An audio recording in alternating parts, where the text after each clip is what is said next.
என் மயிலின் தோகை உன் வாசலில் நிழல் தருகிறது என்றால் உன் துரதிர்ஷ்டம் உன் வீட்டை விட்டு வெளியேறிவிட்டது என்று அர்த்தம். நீ ஏன் இன்னும் தலைகுனிந்து அமர்ந்திருக்கிறாய்? உன்னை வீழ்த்தியவர்கள் கொண்டாட்டத்தில் இருக்கலாம், ஆனால் அவர்கள் ஒன்று மறந்துவிட்டார்கள். வேட்டை தொடங்கும் முன் சிங்கம் அமைதியாகத்தான் இருக்கும். உன்னை சாதாரணன் என்று நினைத்து ஒதுக்கியவர்களுக்கு மத்தியில் உன்னை ஒரு சாம்ராஜ்யத்தின் அதிபதியாக மாற்ற நான் வந்துவிட்டேன். நிமிர்ந்து உட்கார். என் விழிகள் உன்னை பார்த்து கொண்டிருக்கின்றன. இனி உன் வாழ்வில் தோல்வி என்ற சொல்லுக்கே இடமில்லை.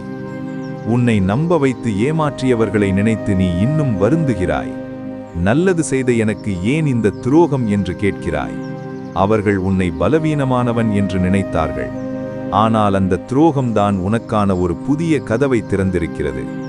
முட்கள் நிறைந்த பாதையில் உன்னை நடக்கவிட்டது, உன் பாதங்களை இரும்பாக மாற்றவே தவிர உன்னை ரணப்படுத்த அல்ல. இன்று உன்னை உதாசீனப்படுத்திய அதே கண்கள் நாளை உன்னை பார்த்து வியந்து நிற்கப் போகின்றன. நீ எங்கே அவமானப்பட்டாயோ அங்கேயே உன்னை சிம்மாசனத்தில் அமர வைப்பேன். இது முருகனின் சத்திய வாக்கு.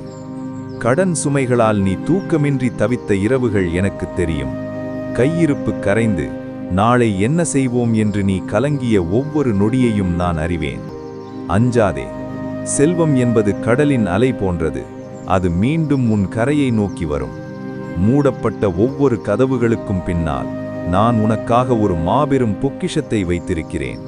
உன் தொழிலில் லாபம் பெருகும், உன் கைகளில் செல்வம் புரளும். ஆனால் ஒன்று, பணம் வரும்போது உன் நேர்மையை இழந்துவிடாதே.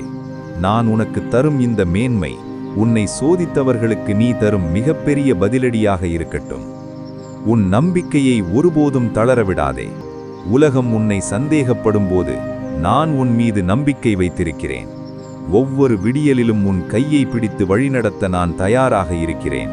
ஆனால் நீ என்னோடு எப்போதும் தொடர்பில் இருக்க வேண்டும். நான் உன்னிடம் பேசும் ஒவ்வொரு வார்த்தையும் உன் மனதை ஒரு இரும்பு கோட்டையாக மாற்றும். நாம் இணைந்து உன் வாழ்வை ஒரு காவியமாக மாற்றுவோம். இப்போது உன் பாரம் குறைந்திருப்பதை நீ உணர்கிறாய் அல்லவா? என் அருள் உன்னை சூழ்ந்து விட்டது. போ, வெற்றியாளனாக உன் கடமைகளை தொடங்கு. உன் பின்னால் நான் இருக்கிறேன். உன் நம்பிக்கையை உறுதிப்படுத்தவும் என் அருளை பெறவும் இப்போதே கமெண்டில் வெற்றிவேல் வீரவேல் என்று பதிவிடு. நிச்சயம் உன் தலை நிமிரும். வெற்றி உனக்கே.